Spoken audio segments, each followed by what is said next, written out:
For decades, energy giants like Shell have extracted oil from Nigeria's Niger Delta. It has earned the companies and the Nigerian government billions of dollars. But locals have long complained of massive environmental damage. You can't grow crops, you can't drink the water, you can't fish because the fish are dying or they're dead. Shell announced in January it is pulling out of the Niger Delta, selling off its Nigerian subsidiary and its mining licenses and infrastructure to a consortium of 5 mainly local firms.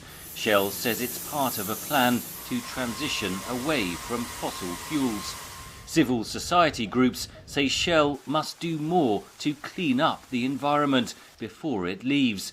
A recent report by the Dutch organisation, the Centre for Research on Multinational Corporations, or SOMO, warned the divestment plan is a ticking time bomb.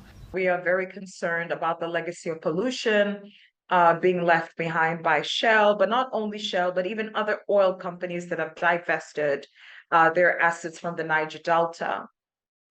We believe that it's very important for the federal government to look into these issues. Because the oil is not going to flow forever. Oil companies like Shell have often blamed theft and sabotage for oil spills, which is disputed by environmental groups. Locals also seek to make money from small-scale production, known as artisanal refining, Kayemba says. What you have is a situation where artisanal oil refining is just reinforcing what has been happening, and yet that pollution had already existed. So by the time you begin to disentangle this, it becomes really difficult. Who is to blame who?